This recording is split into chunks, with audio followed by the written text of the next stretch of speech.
Autumn light filtered through golden aspen leaves, casting dancing shadows across the wooden porch of the Brooks Ranch. The year was 1923, and the mountains of Colorado wore their finest colors. A gentle wind carried the scent of pine and dried grass, the kind of afternoon that made a man reflect on all the years behind him. Nathaniel Brooks sat in his handmade oak rocking chair, the same chair he had built 30 years prior when his hands were steadier and his back didn't protest every morning. At 74, he remained an imposing figure. His shoulders, though softened by age, still held the breadth of a man who had spent decades working the land. Silver hair, thick and neatly combed, caught the afternoon sun. His face bore the deep lines of a life lived outdoors, each crease a story, each scar a memory. The longest scar, running from temple to jaw, had faded to a pale line against weathered skin, but it remained visible, a permanent reminder of choices made 4 decades ago. He wore a brown wool vest over a white cotton shirt, a simple cravat at his throat. His hands, gnarled by arthritis but still capable, rested on his knees. Those hands had built this house, had tilled this soil, had fired weapons in defense of the defenseless, had taken lives when no other choice remained. 20 feet away, sitting on the porch steps with a leather notebook balanced on his knee, Thomas Brooks watched his grandfather with the intense curiosity of youth meeting the wisdom of age. 27 years old, having recently completed advanced studies at the Colorado School of Mines, Thomas represented everything new in America. The son of Nathaniel's late cousin, who had died in a mining accident when Thomas was young, the boy had been raised by Nathaniel and Grace as their own grandson. Tall and lean like his grandfather, he had the same striking blue eyes, though his held the eager brightness of someone who believed the world could be understood through education and reason. Thomas wore khaki trousers and a pressed shirt, the uniform of the educated class. A fountain pen rested in his fingers, poised above blank pages. He had come to the ranch with a specific purpose: to record the family history before it vanished with the old man's passing. What he did not expect was the story he was about to hear. The silence between them stretched comfortable and long, the way silence does between men who know each other well enough not to fill every moment with words. A hawk circled overhead, its cry sharp in the clear mountain air. The ranch spread before them, 200 acres of carefully tended land, testament to decades of honest work. Thomas broke the silence first. "Grandfather, my father told me you once killed a man. Is that true?" Nathaniel's rocking chair stopped mid-motion. His eyes, which had been watching the distant mountains, shifted to his grandson. For a long moment, he said nothing. When he finally spoke, his voice carried the weight of decades, each word measured and deliberate. "A man has 3 kinds of strength, Thomas. The strength to strike, the strength to endure, and the strength to know when to use either one. I learned this in 1883 in the Wyoming Territory when a woman knocked on my cabin door in the middle of a blizzard and told me she was willing to trade her body for a roof over her head." Thomas's pen froze above the page. This was not the story he had expected. Nathaniel continued, his voice taking on a different quality now, as if the years were falling away with each word. "This story is not about me saving a woman. It is about a woman who taught me the meaning of honor when I had forgotten it." He closed his eyes. The afternoon sounds faded, and when he spoke again, his voice had changed, younger, harder, filled with the tension of a man living on the edge of civilization. "It was December of 1883. I was 34 years old, and I was trying to forget who I was. The cabin sat alone on the Wyoming plains like a defiant fist raised against an empty sky. 20 feet by 20 feet of hand-hewn logs, each one cut and notched by Nathaniel Brooks himself. No neighbors within 40 miles. No friends. No visitors. That was how he wanted it. That was how it had to be.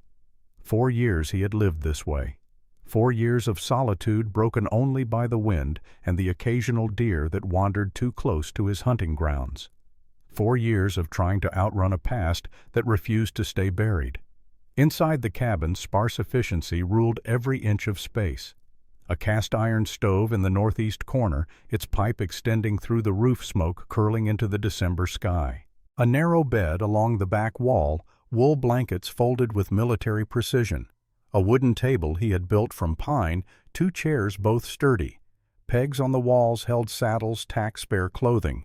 A small bookshelf, perhaps the only luxury he allowed himself, held worn volumes. Shakespeare, Twain, a leather-bound Bible his mother had given him. Legal texts from his previous life. On the mantel above the stove, 2 weapons. A Winchester Model 1873, the rifle that had become as familiar to him as his own hands. Beside it, a Colt Peacemaker, .45 caliber, 6 rounds of finality. Both cleaned and oiled weekly, both ready. Always ready. The old man's voice, speaking from 40 years in the future, narrated what the young man had been. In 1878, I worked as a Pinkerton detective in Denver. $80 a month, good money for those days. I investigated fraud, theft, sometimes murder. I was good at it. Too good, perhaps. I could track a man across 3 states. Could spot a lie the way a hawk spots a rabbit. Could use violence when violence was required. Then a man named Clayton Graves hired the Pinkerton agency. He was wealthy, owned 3 gambling halls, 2 saloons, 1 hotel in Silver Creek. He claimed someone had stolen from him.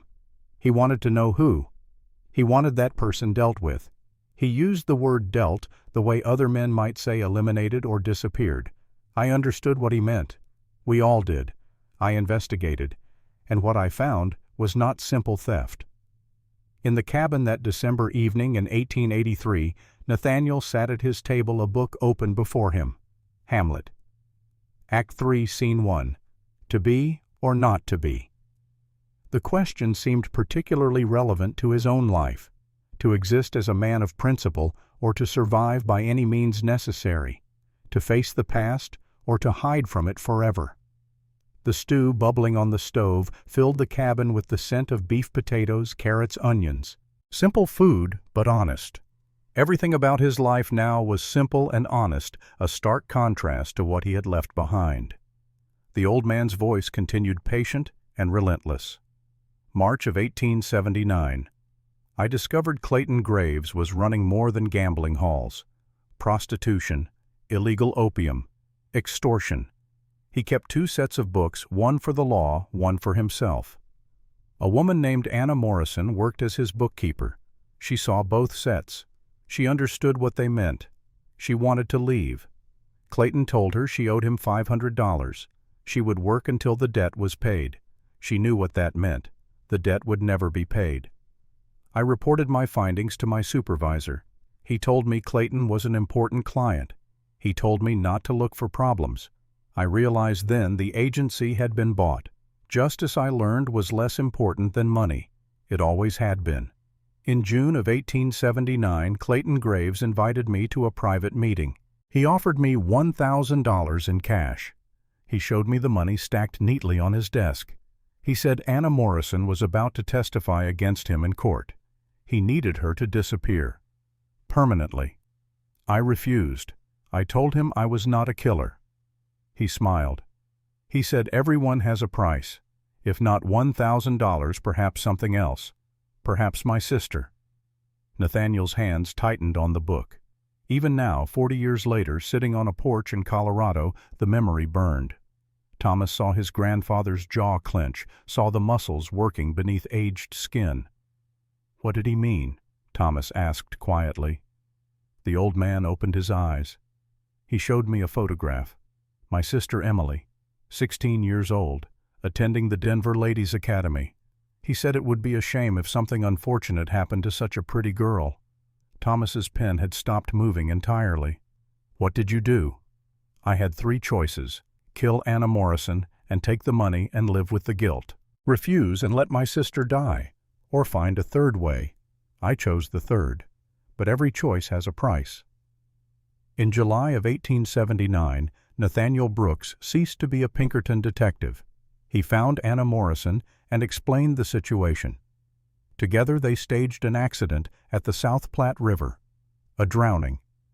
He obtained a body from the city morgue, a woman who had died of natural causes, no family, no one to claim her. He arranged the scene carefully. Clothing from Anna, her distinctive locket, a witness who saw a woman matching her description fall from the riverbank. Clayton Graves believed Anna was dead. Nathaniel put Anna on a train to San Francisco with a new name, Margaret Dawson, a schoolteacher, a fresh start. Then he took his sister to California to their Aunt Sarah in Sacramento. Emily was safe. Anna was safe. But Nathaniel Brooks could no longer exist in Denver. Clayton would eventually learn the truth, and when he did, vengeance would follow.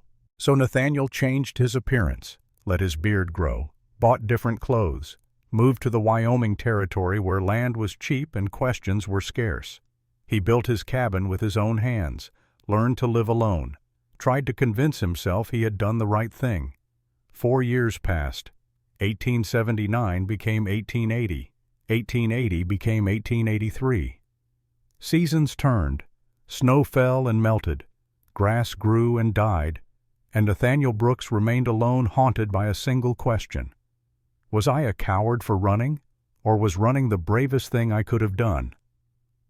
Every night he poured himself one small glass of whiskey, sat by the fire, read his books, and wondered if Emily was still safe in California, wondered if Anna was teaching children in San Francisco, wondered if Clayton had forgotten or if the man was still searching. He never wrote letters. Letters could be traced. He never visited. Visits left witnesses. He protected them by staying away. He told himself this was noble, but late at night, staring into the fire, he suspected it was simply loneliness wearing the mask of sacrifice. Outside the cabin window, the December storm built in the north. Dark clouds heavy with snow rolled across the plains like an invading army. The temperature dropped steadily. By evening it would be 15 degrees below zero. By midnight, lower still. The kind of cold that killed anything caught outside without shelter. Nathaniel checked his wood supply. Enough for 3 days. He checked his food.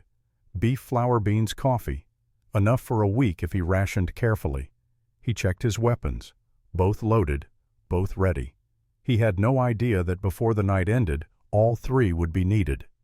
8 o'clock. Full dark. The storm had arrived with the fury of nature unleashed. Wind screamed across the plains at 40 miles per hour, driving snow horizontal. Visibility dropped to nothing. The temperature continued its brutal descent. This was not weather for travel. This was weather that killed. Inside the cabin, Nathaniel sat reading by lamplight, the Winchester leaning against the wall within easy reach. The stove radiated heat, fighting against the cold pressing in from all sides. He had learned to read the weather, to sense when a storm would pass quickly or settle in for days. This one would last 3 days minimum. Anyone caught outside would be dead by morning. The knock on his door when it came was so faint he almost missed it. Not a strong knock, not demanding, almost apologetic, as if the person outside understood they were imposing but had no other choice. Nathaniel set down his book. No one traveled in this weather. No one except someone running from something worse than the cold. He stood moving with the careful silence of a hunter. The Winchester came to his hand automatically. He checked the chamber with his thumb. Loaded. 15 rounds. He moved to the side of the door, not standing directly in front. Old habits from his Pinkerton days. Never put yourself where an expected bullet would travel. Who is there? No answer. Only wind. He waited. Counted to 10. Asked again. Who is there? Still nothing. Perhaps he had imagined it. Perhaps the wind had thrown a branch against the door. Perhaps. He opened the door, 6 inches, rifle ready. A woman collapsed across his threshold. She fell forward, her momentum carrying her past the partially open door, and she hit the cabin floor hard. Snow covered her from head to foot. Her lips were blue. Her skin held the waxy pallor of severe hypothermia. Her hands, visible as her coat sleeves rode up, showed raw flesh where the skin had frozen and cracked. Nathaniel's eyes scanned beyond her, searching the darkness for others, for men with guns, for an ambush using a woman as bait. He saw nothing but the storm. The plains stretched empty in all directions, visibility perhaps 20 feet at most. He made his decision in seconds. She was alone. She was dying, and whatever her story, she needed help. Inside. Now. He did not help her stand. If she could stand on her own, she was not yet in the final stages of hypothermia. If she could not, he would need to treat her immediately. Grace Hartley, though he did not yet know her name, pushed herself to her hands and knees, rose unsteadily, staggered 2 steps into the cabin. Nathaniel closed the door behind her, threw the bolt, and set the rifle aside, but kept it close. 26 years old, though she looked older. Life had not been kind. Brown hair hung in frozen tangles. Her dress, once brown wool, was torn and filthy. Her boots had given up any pretense of functionality, the leather cracked, the soles nearly separated from the uppers. She wore no coat adequate for this weather, only a thin shawl that provided almost no protection. In her arms she clutched a small bundle wrapped in cloth. Nathaniel assessed her condition with the clinical eye of someone trained in emergency medicine. Pinkerton detectives learned field medicine. They had to. Help was rarely close. Pupils dilated but reactive. Good. No brain damage yet. Breathing fast and shallow. Expected. Her body was trying to generate heat. Shivering violently. Actually good. Shivering meant her core temperature had not dropped below the critical threshold. When shivering stopped, death followed quickly. Fingers red and swollen. Frostbite but not severe. She would keep her fingers if treated properly. He pointed to the chair nearest the stove. Sit. Not too close to the fire. Your body needs to warm slowly. His voice was not unkind, but it carried the tone of a man giving orders, not making suggestions. She obeyed without question, sinking into the chair with a small sound that might have been relief or might have been pain. Nathaniel moved efficiently. He took a wool blanket from the bed, not cotton because cotton held moisture, and draped it around her shoulders. Not tight. Blood needed to circulate. He went to the stove where water was already heating and poured it into a tin cup. He tested the temperature with his finger. Warm, not hot. Hot liquid would shock her system. Drink. Small sips. She took the cup with shaking hands and immediately gulped half of it. Water spilled down her chin. She choked, coughed, doubled over. I said small sips. Drink too fast and you will vomit. Vomiting in your condition could kill you. She nodded, controlled herself, sipped more carefully. Color began to return to her lips, though her hands continued to shake. Nathaniel ladled beef stew into a bowl and placed it on the table. Eat, slowly. Your stomach is in shock. Grace Hartley ate like someone who had not seen food in days. She maintained better control than with the water, but after 5 minutes she suddenly stood, rushed to the door, and vomited outside in the snow. Nathaniel watched from the doorway but did not help. She needed to empty her stomach. It was part of the process. When she finished and turned back, he was waiting. How long since you ate? 3 days. She managed, her voice raw. How long have you been walking? 4 days. From where? She hesitated. That hesitation told him everything. She was running, she was scared, and she was about to lie to him. Where from? He repeated, his voice harder now. Silver Creek. Nathaniel's jaw tightened. The muscles in his neck went rigid. His hand unconsciously moved toward the rifle. Silver Creek. Of all the towns in Wyoming Territory, of all the places she could have run from. Silver Creek is 3 days' walk in good weather. 4 in this, he said carefully. I got lost. The snow started on the 2nd day. He studied her face. She was not lying now. He had spent years learning to read people, and this woman was telling the truth. She had walked 4 days through increasingly brutal weather. She should be dead. That she was alive at all spoke to either remarkable luck or stubborn will, probably both. Who is looking for you? She did not answer. Her eyes dropped to the floor. I asked you a question. I need an answer. Clayton Graves, she whispered. The name hung in the air between them like poison gas. Nathaniel felt his chest tighten. His breathing slowed. The room, warm moments before, suddenly felt cold. Clayton Graves. The man he had been running from for 4 years. The man who had forced him into exile. The man who threatened his sister. He set down the bowl he had been holding, slowly, deliberately, each movement controlled. He walked to the window and looked out at the storm, though he saw nothing but his own reflection in the dark glass. "Clayton Graves," he repeated. "Who runs the Silver Creek Gaming Hall?" "Yes." "You worked for him." It was not a question. He knew. "Yes." "Upstairs." Grace's face flushed with shame. She nodded, unable to speak. Nathaniel turned back to face her. His voice, when it came, was flat and cold. "You ran. He is chasing you, and now you have brought him to my door." "I am sorry. I did not mean to." "Do not apologize. Just tell me the truth. Does he know you came here?" "No. I told no one." "Did anyone see you leave Silver Creek?" I do not know. I left at 2 in the morning." Nathaniel's mind worked through the probabilities. Clayton was not stupid. He would ask questions in town. Someone would have seen her. They would tell him she walked east. There were 3 roads east: the main road to Casper, the secondary road to Riverton, and the trail across the open plains, the trail that passed near his cabin. In 2 or 3 days, Clayton's men would come.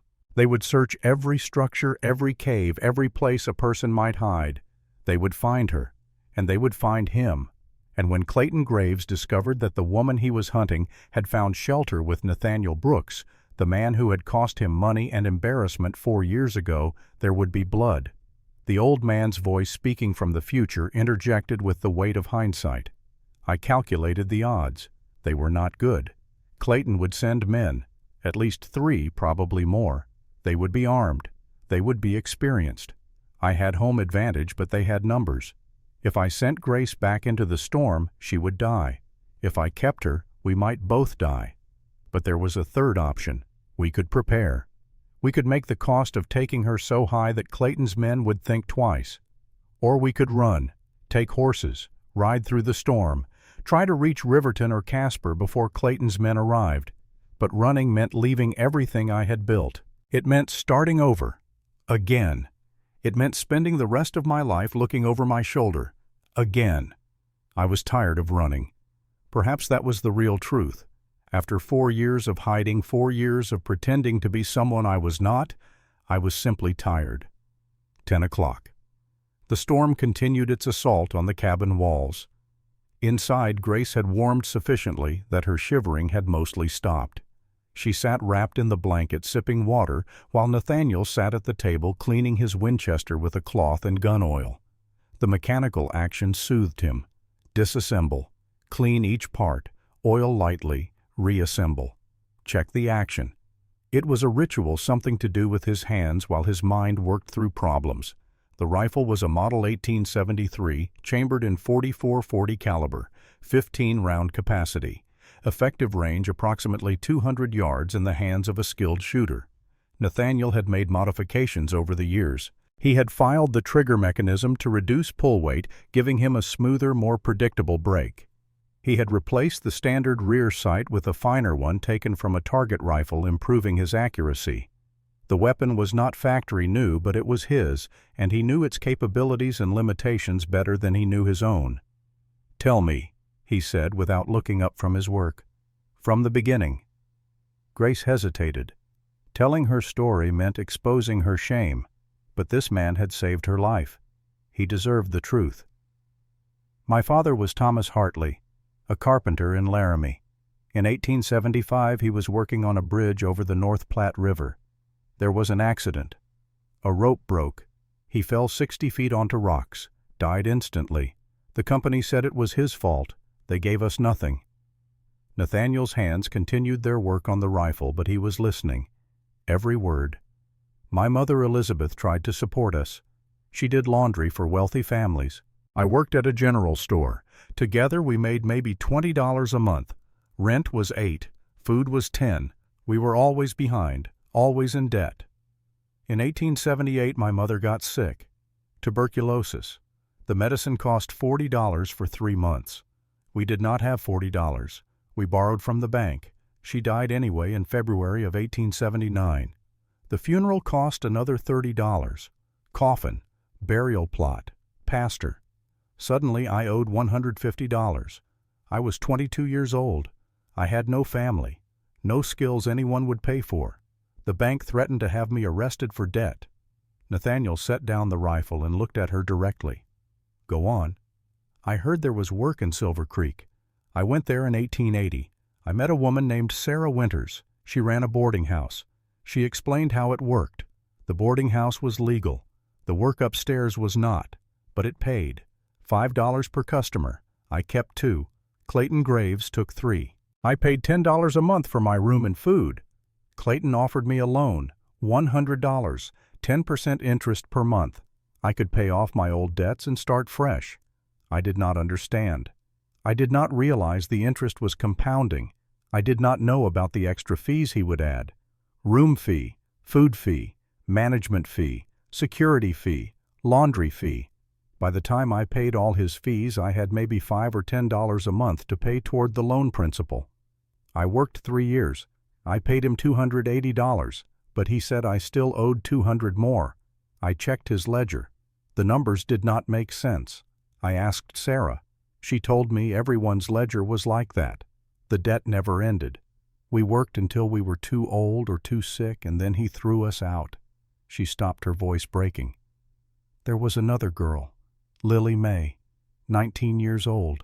She tried to run last month. They found her at the bottom of the stairs, broken neck. Clayton said it was an accident, but Sarah saw bruises on Lily's throat, fingerprints. Sarah came to me 3 days ago. She said I was next. She said Clayton had decided I was causing trouble by asking questions about the ledger. She said I should run that night. So I took $20 from money I had hidden. I took a letter my mother wrote me before she died, and I walked east. I thought maybe I could reach Cheyenne or Casper, somewhere big enough that Clayton would not find me. But the storm came. I got lost. I ran out of food. I thought I was going to die. Then I saw smoke from your chimney. Nathaniel sat back in his chair. The story was familiar. He had heard versions of it before. Women trapped by debt. Men like Clayton who used the law as a weapon. The system protected men with money and crushed anyone without power. It was not right, but it was the reality. You do not owe Clayton Graves $200, Nathaniel said. According to basic mathematics, you have paid more than the original loan, plus any reasonable interest. His ledger is fraudulent. I know, but his ledger is the only record that matters. He has lawyers. He has the sheriff. I have nothing. You have the truth. Grace laughed, and it was a bitter sound. The truth does not matter when no one will listen. They sat in silence. Outside the wind howled. Inside the fire crackled. 2 people strangers until an hour ago, connected by the simple fact that both were running from the same man. Finally Grace stood. Her legs were steady now. The warmth had returned to her body, though her feet were still tender from frostbite.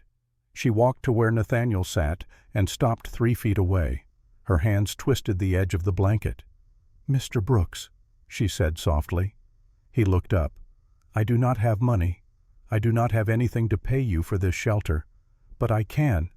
I can do whatever you want. Just let me stay until spring. Please." The words hung in the air. Outside, the storm seemed to pause, as if the entire world was waiting for his response. Nathaniel stood slowly. He was tall, 6 feet 2 inches, and he towered over her. But he did not move closer, did not reach for her, did not let his eyes travel over her body the way so many men had.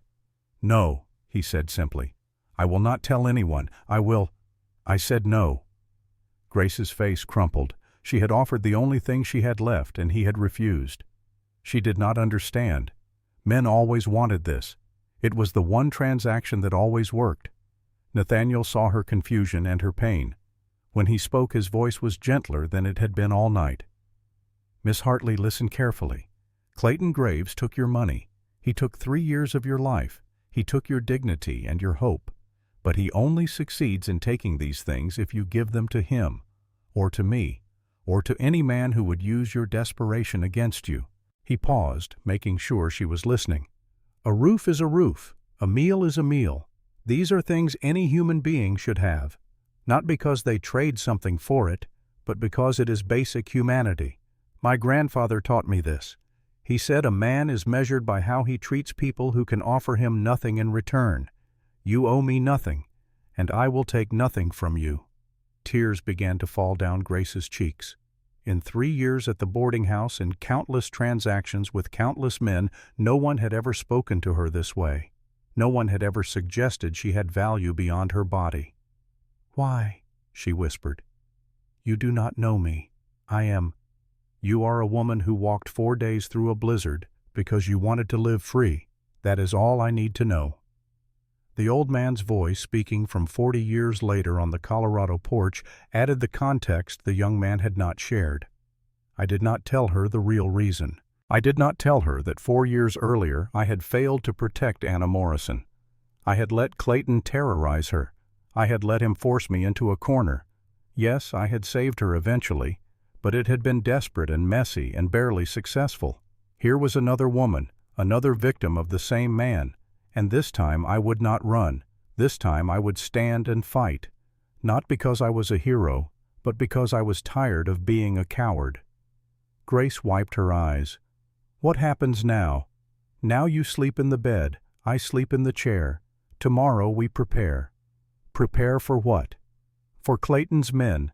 They are coming, probably within 2 days. When they arrive, we will be ready. Grace looked at this strange man who had saved her life and asked nothing in return. This man who spoke of fighting Clayton Graves, something no one ever did. This man who treated her like a human being with value. "Thank you," she said. "Do not thank me yet. This is not over." She lay down on the bed, exhausted beyond measure, and sleep claimed her within minutes. Nathaniel sat in the chair by the door, the Winchester across his knees, and stared out the window at the storm. At 2 in the morning he heard them. Horses. 3 of them, moving slowly through the snow. They stopped 200 yards from the cabin, close enough to see the smoke from his chimney, close enough to confirm someone was inside, far enough to avoid being shot. Nathaniel did not move. He watched through the window as the 3 riders sat on their horses conferring. He could not hear their words, but he understood their purpose. They were reconnaissance, counting how many people were in the cabin, looking for weaknesses, planning their attack. After 10 minutes they rode away, but Nathaniel knew they would return, probably at dawn, probably with more men. He checked his ammunition. Winchester held 15 rounds. He had 50 spare rounds in a wooden box. The Colt Peacemaker held 6 rounds. He had 24 spare rounds for the pistol. 76 rounds total. Against how many men? 3 at minimum. Possibly 6. Possibly more. The odds were not good.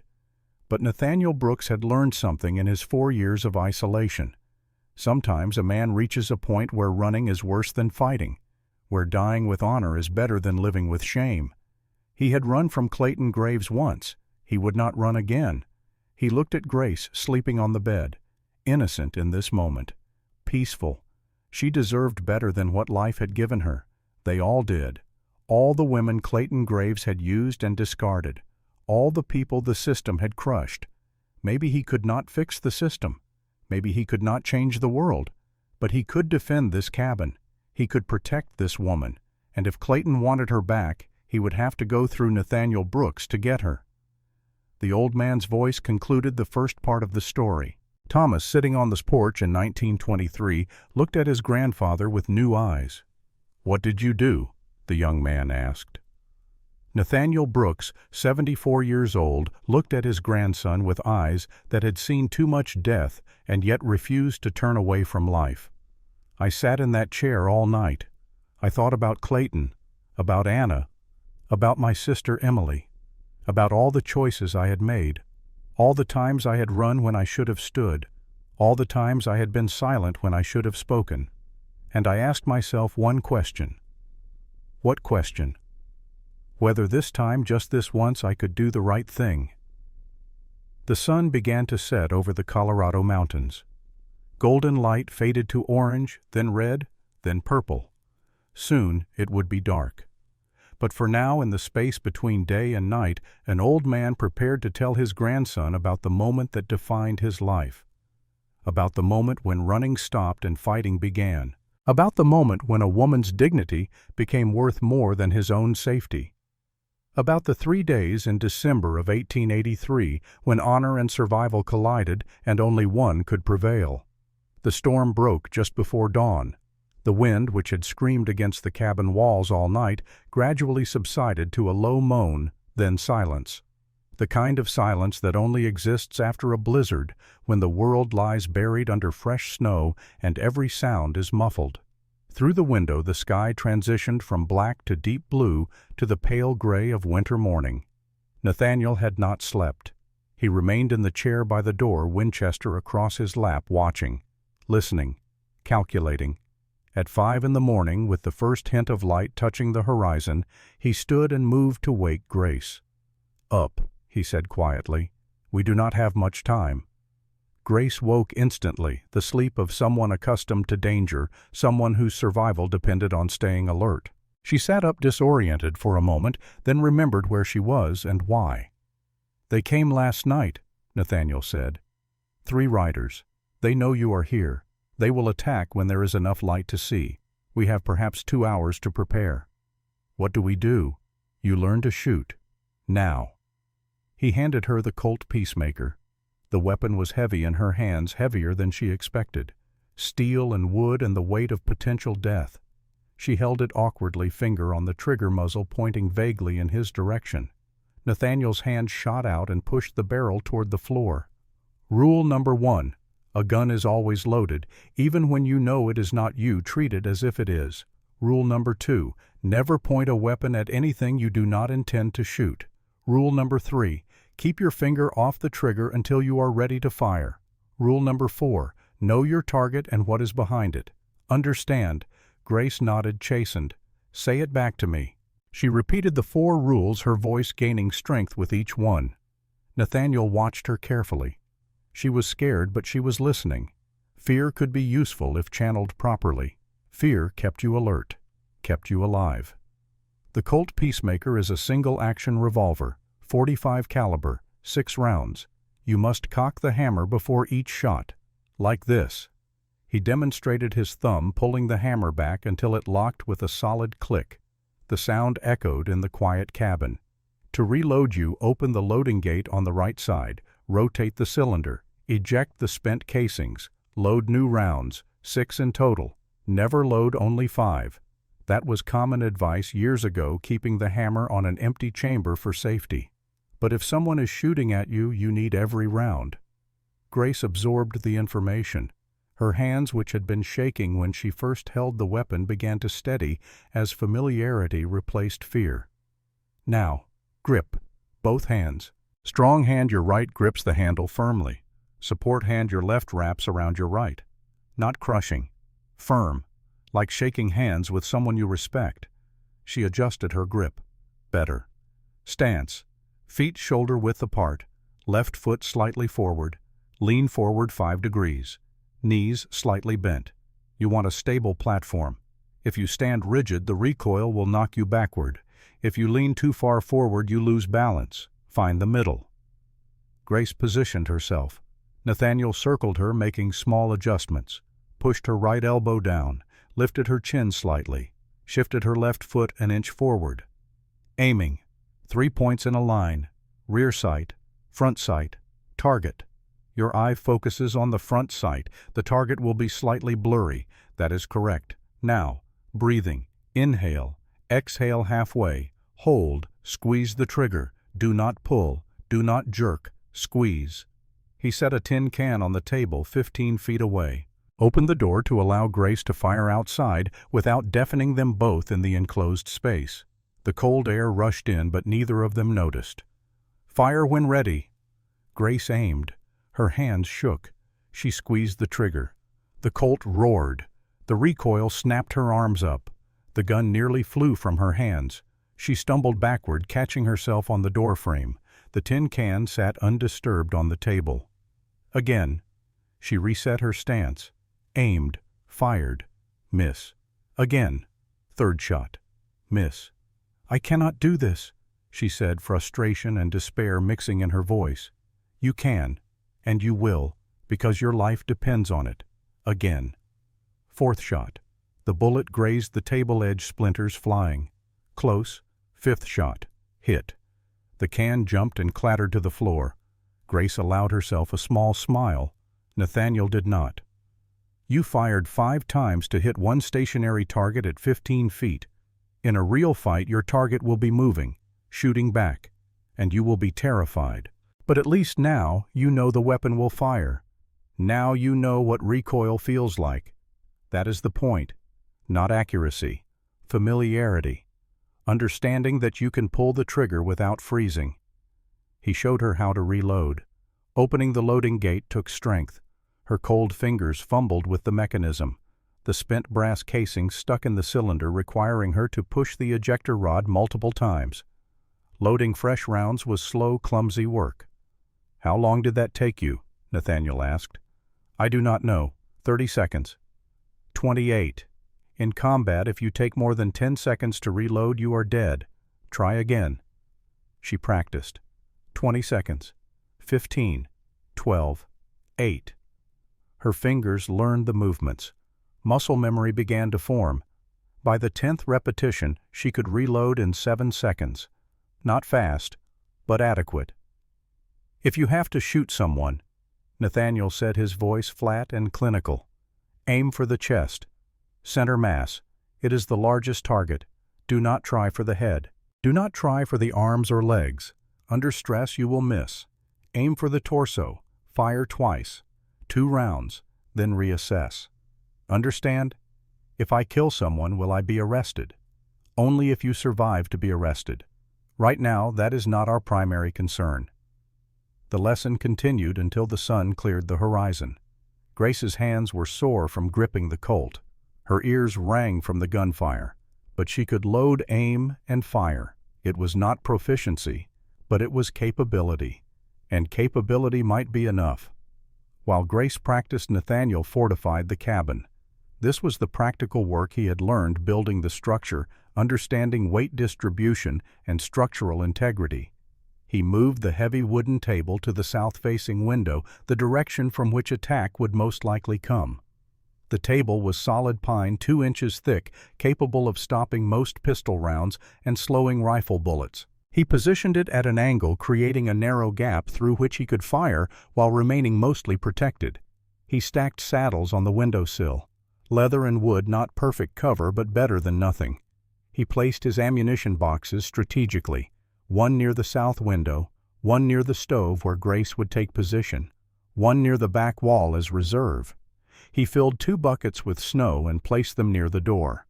If the cabin caught fire, he would need water immediately. He weakened several boards on the north wall, the back of the cabin, creating an emergency escape route. If they were overrun, if retreat became necessary, they could kick through the weakened boards and run. He explained his tactical assessment to Grace, speaking in the measured tones of a military instructor. "They will approach from the south. The sun will be behind them in our eyes. That gives them advantage. But we have elevation. The cabin sits on a small rise, perhaps 10 feet higher than the surrounding ground. That gives us advantage. We have cover. They have none. We can see them coming from 200 yards. They cannot see into the cabin until they are close. They have numbers. We have preparation. They have mobility. We have defense. The question becomes, can we make the cost of taking you high enough that they decide it is not worth the price?" Grace listened, absorbing the cold logic of violence. This was not the romanticized combat of dime novels. This was mathematics, angles, probabilities, the calculus of survival. "What if they just wait?" she asked. "What if they surround the cabin and starve us out? Then we have 3 days of food and water. After that we run or we surrender. But I do not think they will wait. Clayton wants this resolved quickly. The longer it takes, the more likely word spreads, the more likely someone asks questions. No, they will attack today. Probably within the next few hours."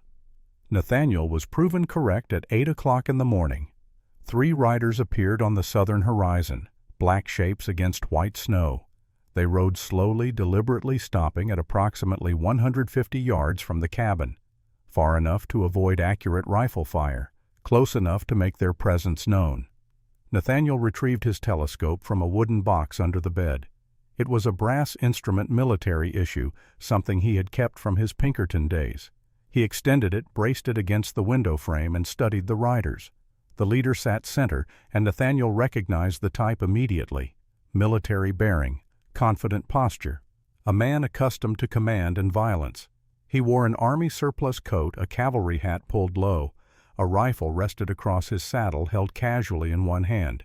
His face bore a long scar running from left ear across his cheek to his jaw. The mark of a knife fight survived. "Marcus Webb," Nathaniel said quietly. "I know him by reputation. Former Army scout. Discharged dishonorably after some incident at a cavalry post. Now he works for men like Clayton. Tracking, enforcement. He is very good at finding people who do not want to be found." The second rider was younger, perhaps 20 years old. He sat his horse awkwardly, like someone more accustomed to farming than riding. His rifle looked new, probably purchased specifically for this job. His face, visible even at this distance through the telescope, showed nervousness. He kept glancing at Marcus, looking for guidance. "That one is not a professional," Nathaniel observed. "Probably local, probably desperate for money. Clayton likely offered him $50. To a farmer's son, that is 6 months' wages, enough to ignore conscience." The third rider was a physical presence, even at 150 yards. Massive shoulders, a thick neck. He carried a shotgun visible by its distinctive shortened barrel. Shotguns were devastating at close range, but useless beyond 50 feet. His presence indicated Marcus planned to get close. "The big one is the problem," Nathaniel said. "Shotguns do not require accuracy. Point and fire. At close range, even a poor shot can kill. If he reaches the cabin, he is extremely dangerous." The three riders did not advance. They simply sat on their horses watching. The message was clear. "We know you are in there. We know you cannot leave. We will wait for the moment of our choosing." Nathaniel did not respond, did not show himself at the window, did not give them any information about how many people were inside or how well armed they might be. Silence was a weapon. Let them wonder. Let them worry. At 9 o'clock, Marcus Webb raised one hand and shouted, his voice carrying clearly across the snow-covered ground. "Whoever is in there, we are looking for a woman. Brunette, mid-20s. Grace Hartley. She is property of Mr. Clayton Graves. Send her out. No trouble." Nathaniel remained silent. Marcus waited 30 seconds. Tried again. "I know you can hear me. We are not leaving without her. We can do this easy or hard. Your choice." Still no response. "All right. Let us talk business. Mr. Graves is a reasonable man. He is willing to pay $200 for Grace's return, unharmed. That is good money. Just open the door." Nathaniel finally spoke, his voice calm and measured. "She is not here." Marcus laughed, a sound without humor. "Bullshit. We tracked her here. 4 days of footprints in the snow. She is in there." "Even if she was, I would not hand her over to Clayton Graves." There was a pause. Marcus's head tilted slightly as if trying to place the voice. "Do I know you?" "No." "You sound familiar. You have a name." "None of your business." "Fair enough. But let me make something clear. We have 3 guns out here. You have maybe 1 or 2 in there. We have time. We have supplies. You have what? A few days of food. A week at most. Winter just started. You going to starve?" Nathaniel's response was not words, but action. He aimed the Winchester at a rock approximately 6 inches from Marcus Webb's horse. Fired once. The bullet struck exactly where he aimed. The horse reared, nearly throwing Marcus from the saddle. The other 2 riders scattered, seeking cover that did not exist. When they regained control, Marcus was furious. "You son of a—" "I have a Winchester with 15 rounds, Nathaniel called out. "At this range I can put a bullet through your eye before you finish that sentence. I am a very good shot. Do you want to test how good?" The riders retreated to 200 yards, a safer distance. They dismounted, using their horses as cover, and appeared to be arguing among themselves. 30 minutes later, the young rider approached alone, holding a white cloth tied to his rifle barrel. A parley flag. He stopped at 50 yards, clearly terrified. "Mr. Webb says we can negotiate." Nathaniel stepped outside, Winchester ready. Grace remained inside, Colt in hand, watching through the window. Up close, the young man looked even younger, 19 at most. Thin face, scared eyes. This was someone's son, someone who should be home helping with farm work, not involved in whatever this was. "State your business." "Miss Hartley, Mr. Graves says if she comes back willing he will forgive the debt. Clean slate. She can walk away free after." "And you believe that?" The young man's face showed his doubt. "Well, Mr. Graves gave his word. His word means nothing. You know it, I know it, she knows it. Now ride back and tell Marcus Webb to leave. Now, or I start killing." "But Mr. Graves—" Nathaniel stepped closer. His voice dropped to something cold and dangerous. "Son, listen carefully. I have killed men before. Good men, bad men, made no difference to me. You look like a good kid. Do not die for Clayton's money. It is not worth it." The young man, whose name was Billy according to his nervous introduction, swallowed hard. "I will tell Mr. Webb." He rode back. Nathaniel watched him go, then returned to the cabin. Grace met him at the door. "Will they leave?" "No, they will attack. Tonight or tomorrow. Marcus is not the type to quit." They ate a cold meal. Dried beef, hardtack, water. No fire in the stove now. Smoke would give away their exact position. They needed every advantage. At 2 o'clock in the afternoon, a fourth rider appeared. This one was different. He wore a badge that caught the sunlight. He rode alone, hands visible, making no threatening moves. Deputy Marshal Thomas Hackett was 52 years old, gray mustache, tired eyes. He had the look of a man who had seen too much corruption and not enough justice, but who still wore his badge because someone had to. He stopped 30 yards from the cabin and called out, "I am Deputy Marshal Hackett, United States Marshal Service. I am looking for Nathaniel Brooks and Grace Hartley." Nathaniel stepped outside again this time, leaving the rifle inside but keeping his hand near the Colt on his hip. "I am Brooks."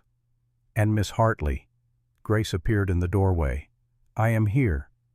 The deputy dismounted, approached slowly. His movements were deliberate, non-threatening. This was a man who understood that sudden moves got people killed. "Miss Hartley, there is a warrant for your arrest. Theft. $300 from Clayton Graves Gaming Hall, Silver Creek." "That is a lie. I worked 3 years. According to legal documents filed with the Silver Creek County Clerk, you owe Mr. Graves $500 in outstanding debts and interest." Nathaniel's jaw tightened. "Those documents are fraudulent. Can you prove it? Can he prove they are legitimate?" "Burden of proof is on the accused, not the accuser. That is how the law works." The deputy explained the legal situation with the weary patience of someone who had delivered bad news many times before. Clayton had filed paperwork 6 months prior. There were time stamps, notary signatures, a ledger showing Grace's debts and payments. In the eyes of the law, the documentation appeared legitimate. Grace had the right to a trial, but she would have to return to Silver Creek to await that trial. The trial could take 3 to 6 months. During that time, she would be in Clayton's custody. Nathaniel understood the trap immediately. Grace would never survive 6 months in Clayton's custody. She would die of an accident, or illness, or simply disappear one night. The trial would never happen. "Deputy, you know this is a trap." Marshal Hackett sighed, and in that sigh was the frustration of every honest lawman working in a corrupt system. "Maybe, probably. But I am law enforcement. I follow the law. Even when the law is being used as a weapon, that is my job." "If I go back, I will die," Grace said quietly. "That is a serious accusation. Do you have proof?" "Another girl died last month. Lily May. They said it was an accident, but there were bruises on her throat." "Hearsay. No body to examine. No official witness. I am sorry, but that is not evidence I can use." The deputy looked at Grace for a long moment, looked at Nathaniel, looked at Marcus Webb and his men watching from the distance. When he spoke again, his voice was careful, each word chosen precisely. "Mr. Brooks, I have to report that I found Miss Hartley here. I have to ride back to Silver Creek, file paperwork, and return with proper custody orders. That is procedure." "How long?" Nathaniel asked, understanding dawning. Official procedure requires at least 48 hours, maybe 72 if the weather is bad, and the weather looks like it might get bad again. Their eyes met. An understanding passed between them. Of course, if Miss Hartley is not here when I return, I can only arrest who I can find. I cannot arrest someone I cannot locate. He mounted his horse, prepared to leave. Then he paused as if remembering something. Wyoming territory is very large, Mr. Brooks. Many places to disappear. Riverton, Casper, Montana, Canada. A smart person would not be here when I return.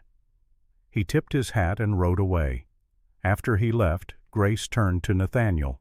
He is helping us. He is giving us a choice. We have 48 hours, run or fight. If we run, Clayton will always hunt me. If we fight and kill his men, we will be wanted for murder. Yes. They stood in silence, watching the deputy ride away. Marcus Webb and his men remained on the horizon, patient vultures waiting for weakness. Grace spoke first. There is a third option. What? We do not kill his men, we kill Clayton, the source of the problem. Nathaniel turned to look at her. There was something different in her eyes now. Not the desperate fear of the woman who had collapsed at his door. Something harder, more resolved. Clayton will not come here alone, he said. Then we make him think he has to. We tell him we have something he needs, something he cannot afford to lose. What could we possibly have that Clayton needs? His ledger, the real one, the one that shows all his crimes, all his fraud. I will say Sarah stole it and gave it to me. Clayton will want it back badly enough to risk coming himself. Nathaniel studied her face. This was not the plan of a victim. This was tactics, strategy. She was thinking like a soldier. Do you actually have his ledger? No, but he does not know that. A slow smile crossed Nathaniel's face. The first smile in 4 years. Miss Hartley, you might just survive this after all. They spent the rest of the afternoon preparing. Nathaniel wrote a note carefully worded to sound believable. Grace has the real ledger. Sarah Winters gave it to her. If Grace dies, the ledger goes to the U.S. Marshal and the newspapers. Come alone at noon tomorrow if you want it back. Bring men, and she burns it. Young Billy, acting as messenger, delivered the note to Marcus. Marcus would send it to Clayton by the fastest rider. Clayton would receive it tonight, would spend the night deciding, would arrive tomorrow, probably, or he would send 20 men and burn the cabin to the ground. It was a gamble, but gambling was better than waiting to die. As darkness fell, Nathaniel and Grace finalized their positions. She would stay in the cabin with the Colt. He would hide in the barn 50 yards away with the Winchester. When Clayton arrived, Grace would step out claiming the ledger was inside. If Clayton entered the cabin, she would lock him in from the outside using a heavy bar Nathaniel installed. With Clayton trapped, Nathaniel would attack Marcus and the others from surprise. It was not a perfect plan. It relied on Clayton being stupid enough to enter the cabin alone. It relied on perfect timing. It relied on luck. But it was all they had. Are you scared? Grace asked as they waited for morning. Yes. Me too. Good. Fear keeps you sharp. Fear keeps you alive. It is confidence that gets you killed. They did not sleep. They sat in darkness, weapons ready, listening to the wind and wondering if tomorrow would bring freedom or death. Outside, Marcus Webb and his men also waited, and somewhere in Silver Creek, Clayton Graves received a message that would force him to make a choice. Come alone and risk ambush, or send an army and risk his secrets being exposed. By morning, everyone would have their answer. Dawn came with deceptive peace, clear sky, still air, the kind of morning that made the previous day's storm seem like a distant memory. The temperature had risen slightly, hovering just below freezing. Perfect conditions for what was coming. At 10 o'clock, dust appeared on the southern horizon. Not 3 riders this time. 6. Nathaniel, hidden in the barn behind stacked hay bales, watched through a gap in the wall. He had positioned himself carefully, creating a sniper's nest with clear sight lines to the cabin and the approach. The Winchester rested on a hay bale, steady and ready. 50 rounds of spare ammunition lay within easy reach. The riders approached slowly, confidently. They were not worried about ambush. They had numbers. They had Clayton Graves. The man himself rode center on a magnificent black horse that probably cost more than most men earned in a year. Even from a distance, Clayton's wealth was obvious. Black suit, gold watch chain glinting in the sunlight. He sat tall in the saddle, a man who owned everything he surveyed. Behind him, Marcus Webb and the two others from yesterday, plus 3 new men, all hard-looking individuals with the eyes of professional killers. This was not a negotiation party. This was an execution squad. Clayton stopped 100 yards out, dismounted with the practiced ease of someone accustomed to being in control. He walked forward alone, slowly, hands visible and empty. "Mr. Brooks," he called out, "I believe we have business." Nathaniel remained hidden, silent. Let Clayton wonder where he was. Let uncertainty work on him. "Did you really think I would fall for such an amateur bluff? I have been playing games since before you were born, Mr. Brooks. Grace does not have my ledger. Sarah Winters would not dare steal from me. I own her. This whole setup is a desperate attempt, but I admire the creativity." He stopped 50 yards from the cabin. "So here is my counteroffer. Grace comes out, returns with me. I promise not to harm her, just back to work. You, Mr. Brooks, right away. Forget about her. Forget about Silver Creek. Keep your life. Everyone wins." Nathaniel spoke from the barn, his voice carrying clearly. "And if I refuse, then my men burn the cabin. Grace dies. You die. And I ride home for dinner. Either way, I win. So why not choose the option where you live?" Grace appeared in the cabin doorway. The movement surprised everyone. She had decided on her own to accelerate the plan. "Mr. Graves?" Clayton turned genuine surprise on his face. "Miss Hartley, how nice to see you. I will come back with you." Nathaniel, hidden in the barn, tensed. This was not the plan. What was she doing? "But I have one condition," Grace continued. "You let Mr. Brooks leave. You do not hunt him. No revenge." "And why would I agree to that?" "Because if you do not, I will tell everyone about Anna Morrison." The name hung in the air like a gunshot. Clayton's composed expression cracked, just for a second, just enough to show that Grace had struck a nerve. "Who?" he asked, but his voice had lost its confident tone. "Anna Morrison, the woman you hired Pinkertons to kill, the woman who Sarah told me about, the woman currently living in San Francisco under the name Margaret Dawson, working as a schoolteacher, the woman willing to testify about you if I ask her to." Nathaniel, listening from the barn, felt a surge of admiration. Grace had taken the fragments of story he had told her and weaponized them. She was bluffing, but it was a magnificent bluff, and Clayton for the first time looked uncertain. "You are lying." "Maybe. But are you willing to risk it? If Anna testifies, how much will it cost you?" "How many years in prison?" Clayton calculated. His mind worked through probabilities. If Anna was alive, if she testified, if a jury believed her over him, he could lose everything. But this woman, this girl who used to work in his establishment, how could she possibly know about Anna? Unless Sarah had talked. Unless the Pinkerton detective who had helped Anna 4 years ago was now helping Grace. Clayton looked around at the empty plains, at the cabin, at the barn. "Mr. Brooks," he called out, "show yourself." Nathaniel emerged from the barn, Winchester raised and aimed directly at Clayton's chest. The range was 40 yards, an easy shot. The 6 men with Clayton immediately drew weapons. Suddenly everyone was aiming at everyone else. A classic Mexican standoff. One trigger pull, and everyone dies. "Nathaniel Brooks," Clayton said, recognition dawning. "The Pinkerton who cost me so much trouble. I thought you looked familiar when Marcus described you. So this is where you have been hiding." "Not hiding anymore." "No, I suppose not. Tell me, how is your sister Emily still in California?" Nathaniel's finger tightened on the trigger. "Do not. Do not what ask about family. I am simply being polite. Although I must admit I have often wondered what happened to her. Such a pretty girl. She must be, 20 now? 21, still young, still vulnerable." "If you touch my sister—" "I have not touched anyone. Yet. but threats have a way of becoming necessary when people do not cooperate. Grace stepped forward, the Colt in her hand aimed at Clayton. "This ends now," she said. Clayton laughed.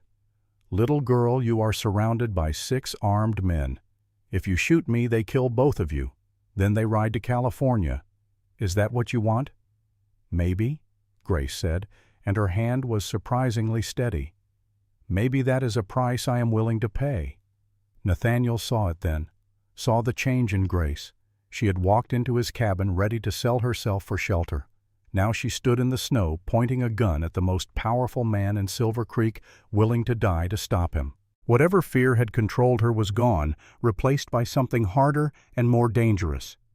Fury. Clayton saw it too, and for the first time he looked worried. "Let us all calm down," he said, his voice losing some of its confidence. "Nobody needs to die today." "You are wrong," Nathaniel said. "Someone does need to die today. The question is who?" He pulled something from his coat pocket, a red cylinder roughly 6 inches long. At this distance in the morning light, it could easily be mistaken for dynamite. 1 stick of dynamite, 50-foot blast radius. If I light this and throw it, everyone here dies, including me. My legacy will be the man who killed Clayton Graves. That is enough. It was a bluff. The object in his hand was not dynamite. It was a wooden cylinder he had carved and painted red the previous night. But in the tension of the moment, with guns pointed in every direction, it looked convincing. Marcus Webb swore. "Boss, if he has dynamite—" "He is bluffing," Clayton said, but he did not sound certain. "Are you willing to bet your life on that?" Nathaniel asked. "Because I am willing to bet mine." Young Billy, the farmer's son, was the first to break. His nerve, already fragile, snapped completely. "I did not sign up for this," he shouted and fired wildly in Nathaniel's direction. The bullet went wide, missing by 10 feet, but it shattered the standoff. Suddenly everyone was moving, shouting, firing. Nathaniel dove behind the water trough as bullets chewed into the barn wall behind where he had been standing. Grace ran for the cabin. Clayton scrambled backward toward his horse. Marcus and his men scattered, looking for cover that barely existed. The battle had begun.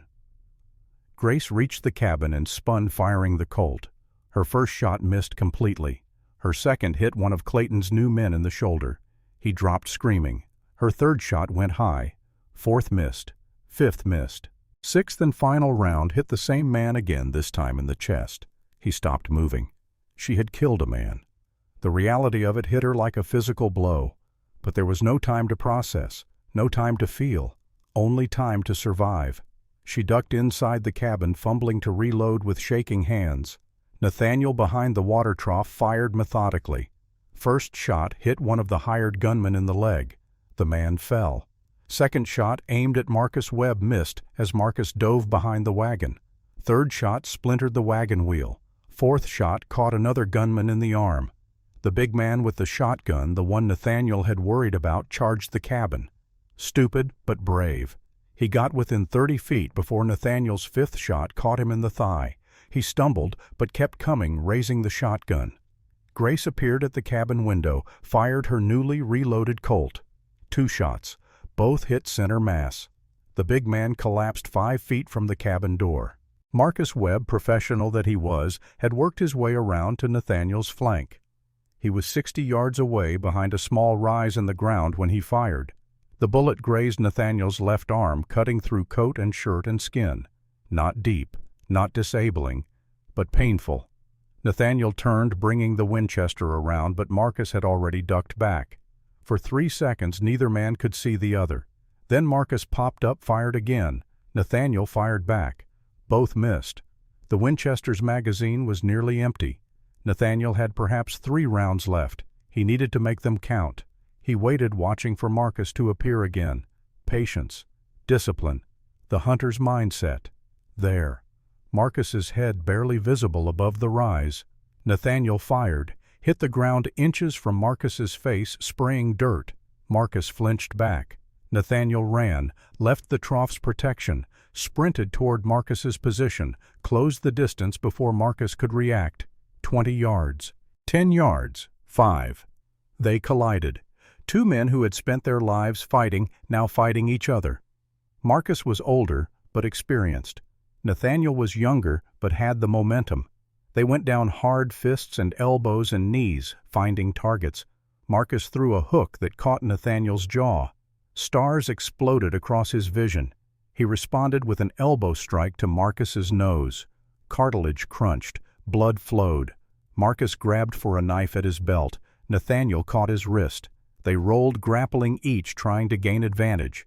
The knife came free, slashed across Nathaniel's forearm, shallow but burning. Nathaniel headbutted Marcus, once, twice. Marcus's grip loosened. Nathaniel grabbed a rock smooth and heavy from the nearby creek bed, brought it down on Marcus's temple. The sound was sickening. Marcus went limp. Nathaniel stood breathing hard, bleeding from arm and face. He looked around. Young Billy and the remaining hired guns were gone, fled on their horses. The big man and another of Clayton's men lay dead. Marcus lay unconscious. Only Clayton remained. And Clayton was already on his horse, riding away as fast as the animal could run. Nathaniel retrieved his Winchester, checked the chamber. Empty. He drew the Colt. 6 rounds. Enough. "Let him go," Grace called from the cabin. "It is over." But Nathaniel knew better. It was not over. As long as Clayton Graves lived, it would never be over. He would send more men, would threaten Emily, would hunt them until one side or the other was dead. This had to end. Today. Now. He aimed the Colt at the retreating figure. 200 yards. An impossible shot with a pistol. He fired anyway. 5 shots. All missed. Clayton disappeared over the horizon. Grace walked to where Nathaniel stood. Blood dripped from his arm. His face was swelling where Marcus had hit him, but he was alive. "You let him get away," she said. "I could not hit him at that range." "What happens now?" Before Nathaniel could answer, they heard it. More horses, coming fast. From the west this time, not the south. Had Clayton circled around? Were there more men? Nathaniel reloaded the Colt with hands that suddenly felt heavy and slow. He was tired, so tired. How much more could they fight? But when the riders appeared, there were only 2, and one of them wore a badge. Deputy Marshal Hackett pulled up 30 yards away, taking in the scene. Dead men. Blood in the snow. Marcus unconscious and bound. Nathaniel and Grace standing together, both armed, both alive. The deputy dismounted, checked Marcus's pulse. "He'll live. I'm taking him into custody now. He won't be part of whatever happens next." "Jesus Christ," the deputy said. "What happened here?" "Self-defense," Nathaniel said simply. "They attacked. We defended." The deputy dismounted, walked through the scene, examining bodies, checking Marcus's bonds. He found young Billy hiding behind a snowdrift 200 yards away, brought him back at gunpoint. "Who started the shooting?" the deputy asked. Billy, terrified and wanting nothing more than to go home, told the truth. "I did. I fired first. I was scared. Clayton ordered us to take Grace back, kill Mr. Brooks if he resisted. It was all Clayton's orders." The deputy looked at Nathaniel and Grace. "There will be an inquest. Both of you need to testify. But based on what I see here and what this boy just said, I do not anticipate criminal charges. This looks like clear self-defense." "And Clayton?" Nathaniel asked. "He fled. That makes him look guilty. I will issue a warrant. But Wyoming territory is large. He could be anywhere." Nathaniel said nothing. But he knew. Clayton would not run far. Men like Clayton never did. They always believed they could win if they just had one more chance, one more scheme, one more attempt. This was not over. Not yet. But at least now they had the law on their side. And that was something. The old man's voice, speaking from 40 years in the future, concluded this section of the story. Thomas sat on the porch in Colorado notebook, forgotten, staring at his grandfather. "You fought 6 men. Grace and I together fought 6 men. She killed 1. I killed 1. We wounded several others. The rest ran. Marcus Webb survived but spent 2 years in territorial prison. Young Billy went home to his farm and never touched a gun again. And Clayton." The old man smiled. A cold smile. A smile that held the memory of what came next. Clayton did not run as far as the deputy thought. He made one final mistake, and that mistake would cost him everything. What mistake? He believed he could still win. He came back. One more time, and when he did, Grace was ready. Night was falling over the Colorado ranch. Lights appeared in the windows of the main house. Somewhere inside, Grace, now 66 years old, was preparing dinner. Thomas would eat with them, would hear the rest of the story, would learn what happened when pride met justice. But for now the old man paused. Let the weight of what he had already told settle into his grandson's mind. Let the young man understand what violence truly meant. Not glory, not honor, but blood and pain and the terrible choices that define a life. Tomorrow, Nathaniel said, I will tell you about the final confrontation, about the day Clayton Graves returned for one last attempt, about the moment Grace Hartley stopped being a victim and became something else entirely. But tonight we eat. We rest. Some stories cannot be rushed. Thomas nodded, understanding that his grandfather needed to stop, that reliving these memories even 40 years later carried a cost. They walked together into the house, leaving the empty porch behind. Above them, stars emerged in the darkening sky. The same stars that had looked down on a cabin in Wyoming 4 decades earlier. The same stars that would continue long after all the players in this story had turned to dust. But for now, for this moment, the story paused. The battle was over. But the war remained unfinished, and tomorrow Thomas would learn how it ended. 3 days passed. 3 days of tense waiting while wounds healed and strength returned. Nathaniel's arm where the knife had cut required stitches he performed himself using needle and thread meant for repairing saddles. The work was crude but effective. Grace cleaned and bandaged the wound daily, learning practical medicine from necessity. Deputy Marshal Hackett had taken Marcus Webb and young Billy into custody, along with detailed statements from both Nathaniel and Grace. He had arranged for the bodies to be transported to Silver Creek for proper burial. He had filed reports, done everything the law required. Then he had ridden away, leaving them alone again. But alone did not mean safe. On the evening of the 3rd day, as Nathaniel sat cleaning weapons by lamplight and Grace prepared a simple meal, they heard the sound, faint at first, distant, then growing closer, unmistakable. Horses. Nathaniel moved to the window, peered through the gap in the boards he had not yet removed, counted riders against the twilight sky. 5.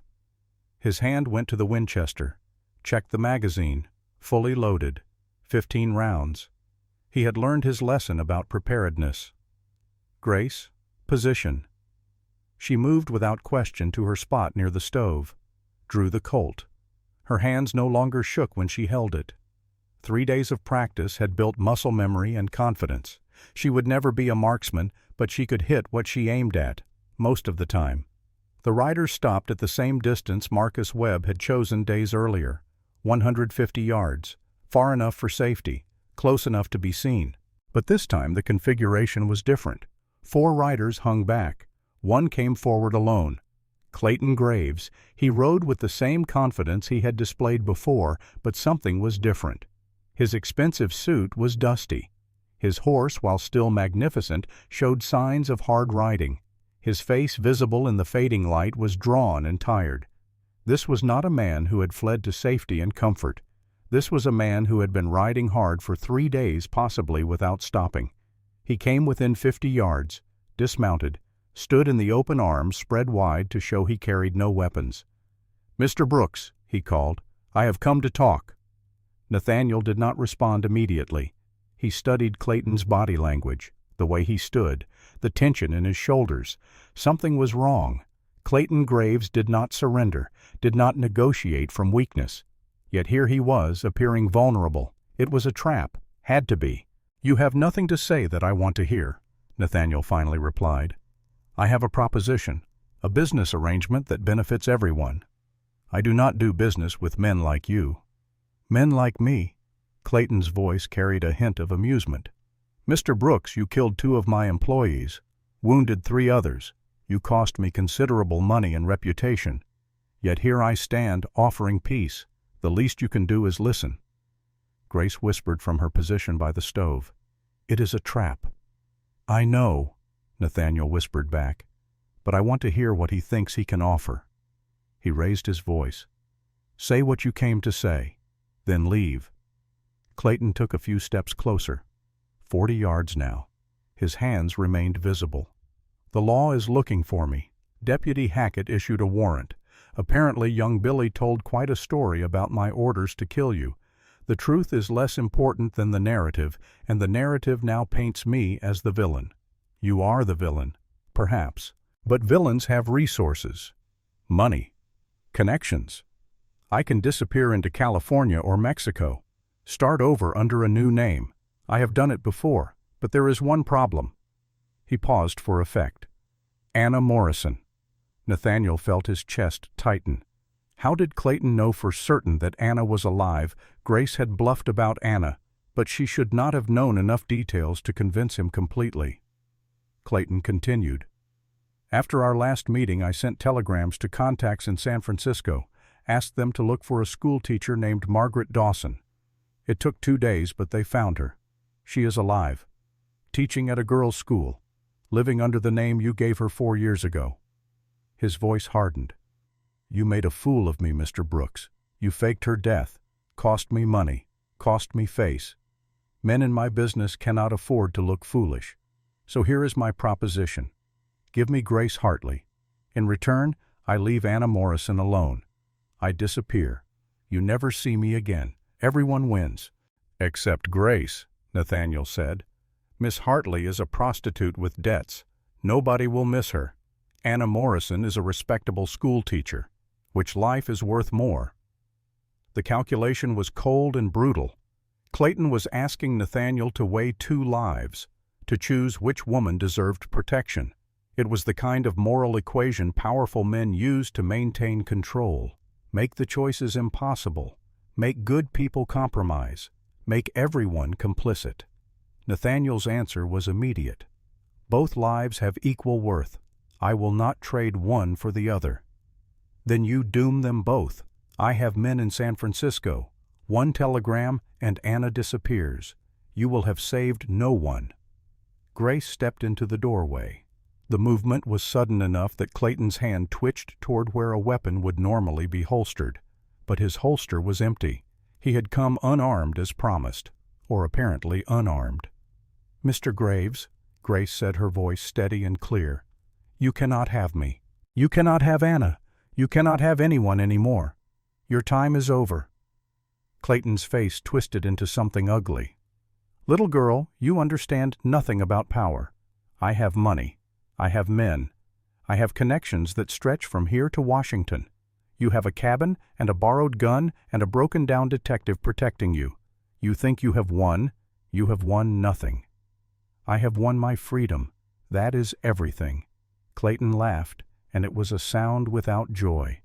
"Freedom, is that what you call this, hiding in a cabin in the middle of nowhere, looking over your shoulder every day for the rest of your life? That is not freedom. That is a different kind of prison." He took another step forward. 35 yards. "But it does not have to be this way. Come with me, voluntarily. Work off your debt in 6 months. Then I give you papers saying you owe nothing. You can go wherever you want. Start fresh. Real freedom." "Your word means nothing," Grace said. "Then what would convince you? A written contract witnessed by a lawyer? I can arrange that." Nathaniel understood then what Clayton was doing. He was stalling, talking, moving incrementally closer. His 4 men in the distance had dismounted, were moving into position, flanking. This conversation was cover for an attack. "Grace, inside, now." She heard the urgency in his voice, retreated into the cabin. Nathaniel raised the Winchester. "That is close enough, Clayton. I am unarmed." "No, you are not. You have a Derringer in your coat pocket. Small caliber. 2 shots. Effective range maybe 20 feet. You were hoping to get close enough to use it." Clayton's hand froze halfway to his pocket. His face registered genuine surprise. "How did you know?" "Because I was a Pinkerton detective for 5 years. I know every trick, every hidden weapon, every con. You taught me well, even if you did not mean to." For the first time, real anger crossed Clayton's features. The mask of civility dropped completely. "Fine. No more games, no more talking. My men will burn you out. You have maybe 30 rounds of ammunition. I have 4 men with rifles and all the time in the world. By morning you will be dead, both of you." "Maybe," Nathaniel agreed. "But you will die first. I can put a bullet through your skull right now. 40 yards. I will not miss." "Then you murder an unarmed man. Deputy Hackett will hunt you. You will hang." "Perhaps. But you will still be dead, and that is worth hanging for." The standoff stretched. Seconds became minutes. Neither man moved. Neither man blinked. In the distance, Clayton's men had stopped advancing, waiting for orders. Then Grace's voice came from inside the cabin. Not afraid, not desperate, almost curious. "Mr. Brooks, I have a question." "What?" Nathaniel asked, not taking his eyes off Clayton.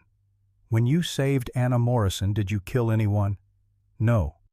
"When you protected me these past days, you tried not to kill unless you had to." "Yes." "So you are not a murderer, you are a protector." "I try to be." "Then protect Anna, and protect me, the only way you can." Nathaniel understood immediately what she was saying. Clayton Graves would never stop, would never give up. As long as he lived, Anna was in danger, Grace was in danger, Emily was in danger. Every woman who had ever crossed his path remained a target. There was only one solution, the solution Nathaniel had been avoiding for 4 years, the solution that would make him the thing he had always feared becoming, a killer, not in self-defense, not in the heat of battle, but in cold calculation. Murder. The old man's voice, speaking from the future porch in Colorado, added context. "I had a choice in that moment, Thomas. I could let Clayton walk away, could hope the law caught him eventually, could pray he would disappear into Mexico and never return. That would have been the moral choice, the righteous choice, the choice a good man would make. Or I could do what needed to be done, eliminate a threat permanently, guarantee safety for women who could not protect themselves. That was the practical choice, the brutal choice, the choice that would stain my soul but save lives. I had perhaps 3 seconds to decide." Clayton, sensing hesitation, turned to walk back to his horse. "I see you are not the man I thought you were, Brooks. All talk, no action. I will send my men tonight. Sleep well." Nathaniel's finger moved to the trigger, aimed at the space between Clayton's shoulder blades. An easy shot, a killing shot. One squeeze, and it would be over. He began to apply pressure. "Stop." Grace's voice, firm, commanding. Nathaniel's finger froze. She stepped out of the cabin, the Colt in her hand, walking forward with steady purpose. "What are you doing?" Nathaniel asked. "Protecting you." She walked past him, walked toward Clayton, 20 feet, 15, 10. Clayton turned, surprised. His hand went to his pocket for the Derringer. But Grace was faster. She raised the Colt with both hands, aimed exactly as Nathaniel had taught her. Center mass, 2 rounds. "This is for Lily May, for Anna Morrison, for Sarah Winters, for every woman you broke." Clayton's hand cleared his pocket. The Derringer appeared. Grace fired. Once. Twice. Both shots hit. The range was point blank. Impossible to miss. Clayton staggered backward. The Derringer fell from his fingers. He looked down at his chest, at the blood spreading across his expensive suit, and his face registered something between surprise and resignation. He fell to his knees, looked up at Grace. "You," he gasped. "You are nothing." "No," Grace said quietly. "I am free." Clayton Graves collapsed face first into the snow, moved once, twice, then stopped moving entirely. The 4 men in the distance saw their employer fall, saw Grace standing over the body with a smoking gun. They mounted their horses and rode away. Without Clayton to pay them, without Clayton to give orders, they had no reason to fight. They disappeared into the twilight. Grace stood over Clayton's body for a long moment. The gun hung loose in her hand. Her breathing came fast and shallow. Nathaniel walked to her side. "Grace?" She did not respond, did not move. Shock was setting in, the reality of what she had done hitting her like a physical force. "Grace, look at me." She turned. Her eyes were wide, unfocused. "I killed him. I killed a man." "Yes." "I am a murderer." "No. You are a survivor." "Is there a difference?" Nathaniel took the gun from her hand gently. His voice was soft but firm. "Clayton Graves was drawing a weapon. He intended to kill you. You defended yourself. That is not murder. That is justice. The law will not see it that way. Maybe, maybe not. But we will face that when it comes. Right now, you need to breathe. You need to stay calm. Can you do that?" Grace nodded, took a deep breath, then another.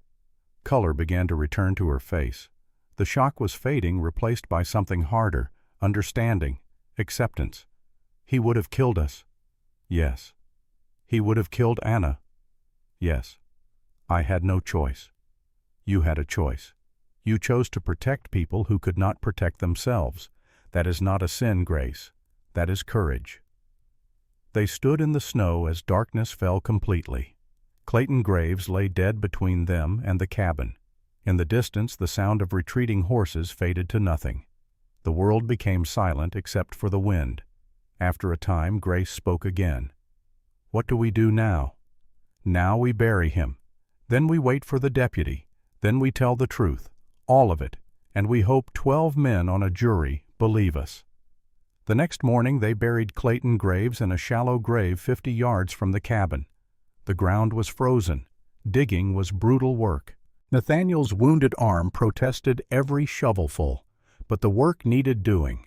Bodies left in the open attracted predators, both the animal kind and the human kind.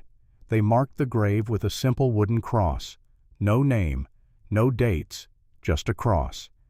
Nathaniel spoke no words over the grave. Grace stood silent. Some deaths did not deserve ceremony. Marcus Webb and the others who had died in the first battle had already been taken to Silver Creek by the deputy. But Clayton's body would stay here, evidence of what had happened, proof for the inquest that would inevitably follow. Deputy Marshal Thomas Hackett arrived the next morning exactly 72 hours after his first visit as promised. He looked at the grave, looked at Nathaniel and Grace, listened to their statement, examined the derringer they had recovered from Clayton's pocket, a Remington Model 95 .41 caliber 2 shots, small but deadly at close range. "He drew first?" the deputy asked. "Yes," Grace said. "I told him to stop. He reached for his pocket. I saw the gun. I fired." "How many shots?" "2. "Both hit?" "Yes." The deputy walked around the grave, thinking, calculating. Finally, he looked up. "This is the 3rd time in a week that bodies have appeared in my jurisdiction. First the battle with Marcus Webb. Now this. I am starting to think you two attract trouble." "We do not want trouble," Nathaniel said. "We just want to be left alone." Unfortunately, killing Clayton Graves is not the kind of thing that lets you be left alone. He had business partners, investors, people who might want revenge. But more importantly, he had a reputation, and reputations matter even after death. "What are you saying?" "I am saying there will be an inquest, a full investigation. The territorial governor has already been notified because Clayton Graves was wealthy and connected. You will both need to testify, and I cannot guarantee the outcome will be in your favor." Grace felt her chest tighten. After everything, after finally being free, would the law punish her for defending herself? The deputy must have seen the fear on her face. "But," he continued, "I can tell you this. When word gets out about what happened, about why it happened, you will have more support than you think. Clayton Graves was feared, not loved, and fear does not breed loyalty." He proved correct. When news of Clayton's death reached Silver Creek, the reaction was not grief but relief. Women began coming forward, first 1, then 5, then 20, each with stories of abuse, of fraudulent debts, of threats, of violence. Sarah Winters, the boarding house owner who had warned Grace to run, testified that Clayton had forced her into complicity through blackmail. He had evidence of her own past crimes, things she had done to survive years earlier. He had used that evidence to control her. She had wanted to help the women working for her, but Clayton's grip was too tight. Now that he was dead, Sarah had nothing to fear. She opened the real ledger, the one Clayton had kept hidden. It showed systematic fraud. Dozens of women cheated, hundreds of dollars stolen, years of lives destroyed. The inquest was held in Silver Creek's courthouse 2 weeks after Clayton's death, Judge Harold Morrison presiding. No relation to Anna Morrison, though the similarity of names was noted. 12 men sat as jury, all from Silver Creek or nearby towns, all familiar with Clayton's reputation. Grace testified first. She spoke clearly without emotion, recounting every detail. Her father's death, her mother's illness, the debt that had driven her to Silver Creek, the 3 years of servitude, Lily Mae's death, her escape, the blizzard, finding Nathaniel's cabin, Clayton's pursuit. She described the final confrontation, Clayton's threats, the derringer, her decision to fire. "Did you want to kill him?" the prosecutor asked. "No, I wanted him to leave us alone." But he would not. He could not. Men like Clayton Graves cannot let anyone defy them. So yes, I killed him. And I would do it again, because he was going to kill us, and he would have kept killing until someone stopped him. Nathaniel testified next. He explained his history with Clayton, the Anna Morrison situation, his resignation from the Pinkertons, his 4 years in hiding. He spoke about the night Grace arrived, the preparations they had made, the battles they had fought. "Why did you help her?" the prosecutor asked. "Because it was right. Because no one else would. Because 4 years ago I helped another woman escape Clayton Graves, and I swore if I ever had another chance to stop him, I would. Even if it meant killing. I did not want to kill. I wanted to defend. But yes, if defense required killing, then yes. Some men are too dangerous to leave alive. Clayton Graves was one of them." Sarah Winters testified, showed the real ledger, explained Clayton's operation, named other victims. The weight of evidence became overwhelming. The jury deliberated for 4 hours. When they returned, the foreman stood. "In the matter of the death of Clayton Graves, we find that Grace Hartley acted in lawful self-defense. No charges." Relief flooded through Grace. Nathaniel squeezed her hand. It was over, truly over. After 3 weeks of fear and uncertainty, the law had finally worked in their favor. But victory was not celebration. It was simply survival confirmed. Spring came to Wyoming Territory in 1884. Snow melted, grass grew. The land which had seemed so hostile in December revealed itself as beautiful and alive. Grace remained at Nathaniel's cabin through the winter, sleeping in the bed while he slept in the chair.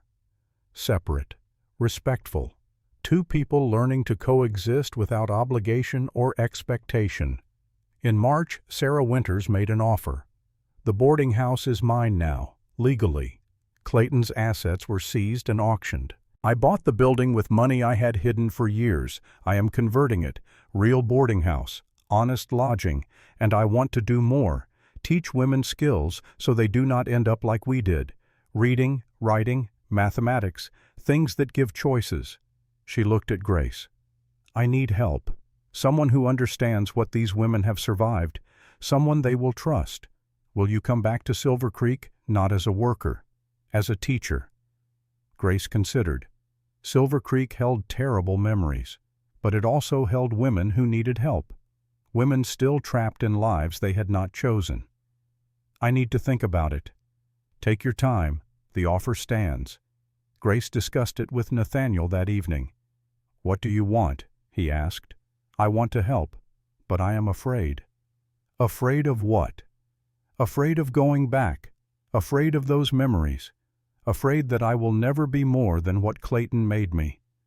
Nathaniel set down the book he had been reading, looked at her with complete attention. "Grace Hartley, you walked 4 days through a blizzard to save yourself. You learned to shoot in one morning. You fought beside me against 6 armed men. You killed Clayton Graves when he threatened people you cared about. You are not what he made you. You are what you chose to become, and you chose to be brave." His words settled into her like seeds into fertile ground. "Will you come with me to Silver Creek?" "No, that is your path. You need to walk it yourself, but I will be here. If you need help, if you need refuge, this cabin is always open to you." "What will you do?" "I am thinking of claiming land. The Homestead Act allows any citizen to claim 160 acres, work it for 5 years, then it is yours. I could build something real, not hiding, living." "Where?" "There is land near Riverton. Good water, timber for building. I went there last week while you were in town. I could build a house, a proper house, not a cabin. Plant crops, raise cattle maybe, make something that lasts." Grace smiled. "That sounds good." In April she returned to Silver Creek, moved into a room at Sarah's boarding house, not upstairs where the working rooms had been. Sarah had torn out those walls, converted the space into a schoolroom. Tables, chairs, books purchased with money from Clayton's seized assets. Revenge served cold and practical. Grace taught reading 3 days a week, simple lessons at first. The alphabet, basic words. But the women learned quickly, hungry for knowledge that meant freedom. Knowledge meant choices. Choices meant life. Nathaniel filed his homestead claim, began building. For the first time in 5 years, he was not hiding. He used his real name, told people his history if they asked. Some judged, some respected. Most just accepted that everyone had a past, and what mattered was who you were now. He wrote to his sister Emily in California. The letter was simple. "I am safe. I am building a life. If you want to come back, you are welcome, but stay there if you are happy. Just know you have family here when you need it." Emily wrote back 3 months later. She would stay in California for now, but maybe someday. "Thank you for protecting me. Thank you for surviving." In June, Sarah Winters received a letter from San Francisco, from a school teacher named Margaret Dawson. Anna Morrison, now living openly under a new identity, had heard about Clayton's death, heard about Grace's testimony. She wanted to thank both Grace and Nathaniel. The letter said she had testified finally to California authorities about Clayton's operation. Her testimony led to arrests of 2 of Clayton's business partners who had operations in San Francisco. More women freed, more justice served. Some seeds grow slowly, but they grow. In October of 1885, Nathaniel completed his house. 2 stories, 4 rooms, solid construction, room for a family someday, though he had no immediate plans. He built a barn, acquired 2 horses, planted winter wheat, started a herd of cattle, just 10 head to begin. Grace visited on Sundays. They ate meals together, discussed the week. She told him about her students. He told her about his land. Friendship deepened. Respect grew. Something else began to form. Neither could quite name it yet, but it was there. Possibility. In spring of 1886, Nathaniel asked a question. "Would you consider marriage?" Grace looked at him surprised. "Are you proposing?" "I am proposing a partnership, not romance unless that develops naturally, but a practical arrangement. You need stability. I need help running this land. Together we could build something neither of us could build alone." That is the least romantic proposal I have ever heard. Probably, but it is honest. Grace smiled. "Yes, I will marry you, on one condition." "What?" "That we never lie to each other, about anything, ever." "Agreed." They married in May. Small ceremony. Sarah Winters and 10 of Grace's students attended. Judge Morrison officiated. No flowers, no fancy dress, just 2 people choosing to face the future together. That night in the house Nathaniel had built, they sat by the fire. "Are you happy?" Nathaniel asked. "I do not know yet, but I am not afraid. That is something." It is everything. Their marriage was not passion. It was partnership. They worked side by side, built the ranch together. In 1887 their first child was born, Samuel, strong and healthy. In 1889 Ruth. In 1891 Michael. 3 children who grew up learning to work the land, learning to read from their mother, learning to shoot from their father, learning that strength came not from violence, but from knowing when violence was necessary and when it was not. Emily came to visit in 1890. She was 27 now, married to a doctor in Sacramento, 4 children of her own. She met Grace, met the children, saw what Nathaniel had built. "You did it," she said. "You made a life." "We made a life, Grace and I together. Neither of us could have done it alone." Emily stayed 2 weeks, then returned to California, but she came back every summer after that. Connections renewed, family restored. The years passed. 1890 became 1900. The new century arrived with hope and progress, electricity, automobiles, airplanes. The world changed rapidly, but on the Brooks Ranch near Riverton, Wyoming, life remained steady. Seasons turned, crops grew, cattle bred, children became adults. Samuel Brooks, the eldest, became a rancher himself, bought land adjacent to his father's in 1905, married in 1907, had 4 children. Ruth married a teacher, moved to Cheyenne, raised 4 children who all went to college. Michael became a mining engineer, went to the Colorado School of Mines, married, had 2 children. The years continued to pass with steady rhythm. Nathaniel and Grace grew old together, their partnership deepening with each season. By 1920, Nathaniel was 69, Grace was 63.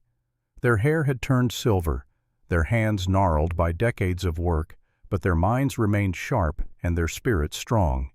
They spent their days reading, working the land as much as their aging bodies allowed, and welcoming the constant stream of children and grandchildren who filled their home with life and noise. 3 more years would pass before Thomas came to the ranch to hear his grandfather's story. The sun had fully set over the Colorado ranch. Inside the house, Grace's lamp cast warm light through the windows. Thomas sat with his grandfather on the porch, notebook full of scribbled notes, mind full of questions. "You loved her," Thomas said. It was not a question. Eventually, it was not love at first. It was respect, partnership, trust. Love came later, but when it came, it was deep, real, built on years of working together, surviving together. That kind of love lasts longer than passion. Do you regret killing those men, Marcus Webb's companions, the ones in the battle? Nathaniel was quiet for a long moment. When he spoke, his voice carried the weight of decades. "Every day, Thomas, every single day. But I do not regret the choice. I regret that the choice was necessary. There is a difference. I do not understand. A man who kills without regret is a monster. A man who kills and feels nothing has lost his humanity. But a man who kills when necessary, who carries that weight, who understands the cost, that man is still human, still moral. The guilt proves you still have a conscience." Thomas absorbed this, tried to imagine himself in his grandfather's position, could not quite manage it. "What was the most important thing you learned?" Nathaniel smiled, a soft, sad smile. "That worth is not given. It is claimed." Grace thought she was worthless because that is what men like Clayton taught her. But worth does not come from what others think. It comes from your own actions, your own choices, your own refusal to surrender. I also learned that strength has many forms. Physical strength matters, but moral strength matters more. The strength to do what is right when doing right is hard. The strength to protect when protection requires sacrifice. The strength to build when destruction would be easier. He paused, looked at his grandson. Clayton Graves was physically weaker than me, but he had power, money, connections, and he used that power to hurt people. I had strength, training, weapons, and I used that strength to stop him. The question every man must answer is this: what will you do with whatever power you have? Will you use it to control others or to protect them? Your generation will face this question differently than mine did. You will not likely face men with guns on the Wyoming plains, but you will face men with other weapons, economic weapons, legal weapons, social weapons, and you will have to decide whether to use your education, your privilege, your strength to serve yourself or to serve others." Thomas wrote furiously, trying to capture every word. "Grandfather, do you think you did the right thing overall?" "I think I did the best I could with the information I had. I made mistakes. I ran when I should have fought. I fought when I maybe could have found another way. But I tried. I tried to be better than my worst impulses. I tried to protect people who needed protection. I tried to build something that would outlast me." He gestured toward the ranch, the land stretching into darkness. "This is my legacy. Not the land, not the buildings, the values, the idea that every person has worth. That power carries responsibility. That strength exists to defend the weak, not exploit them. If my children carry these values, if my grandchildren carry them, then maybe all of it, all the violence and pain and fear, maybe it meant something." The door opened. Grace, 66 years old but still moving with energy, stepped onto the porch.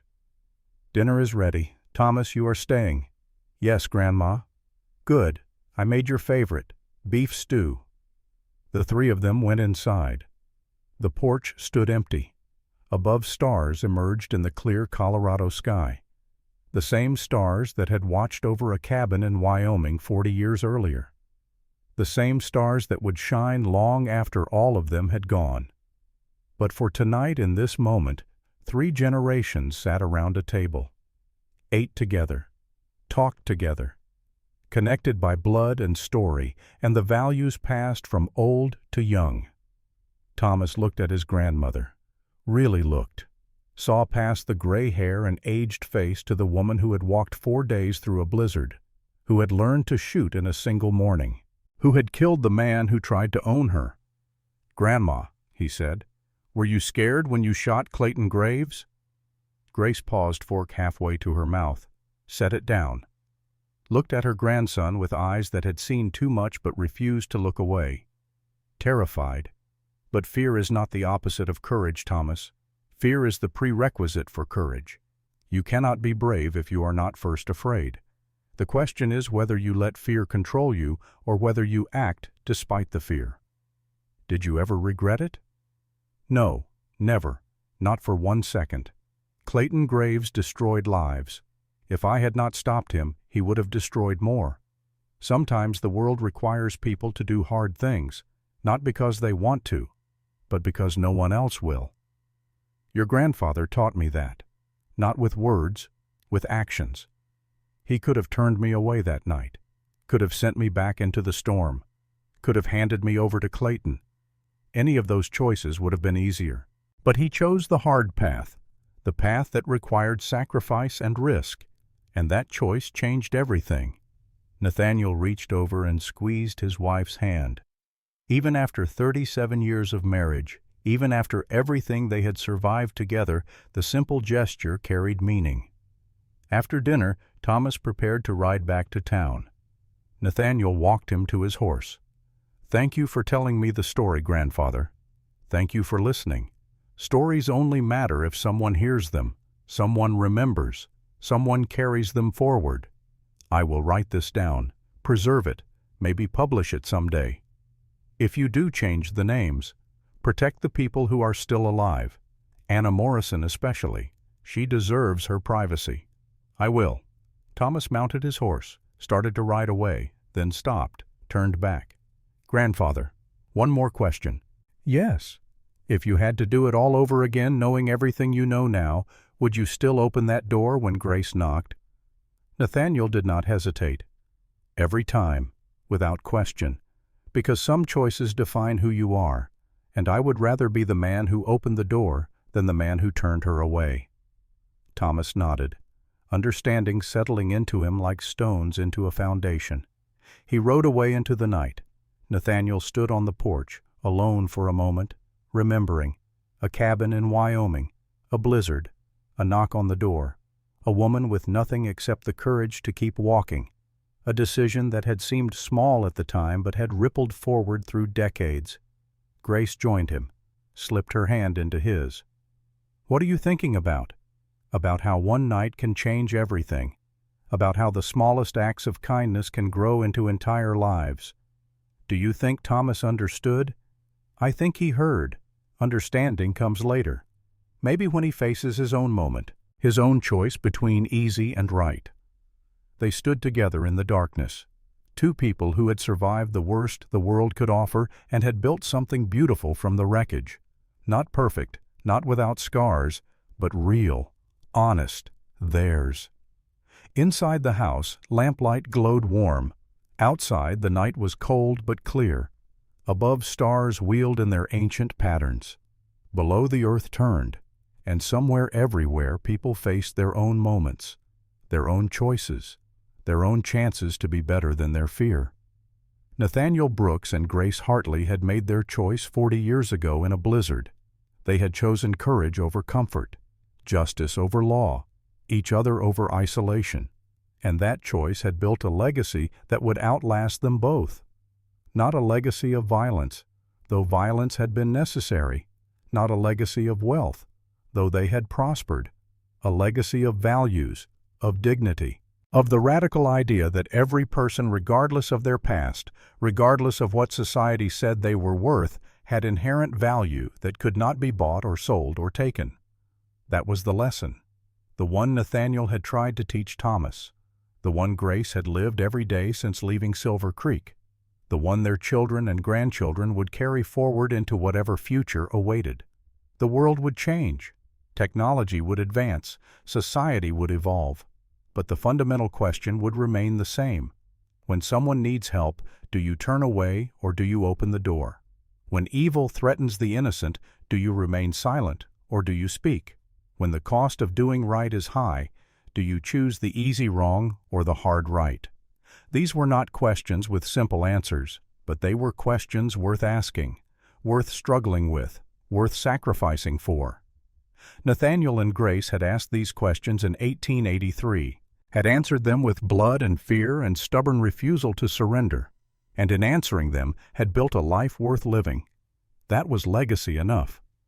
They turned and walked into the house together. The door closed behind them. The porch stood empty under the stars.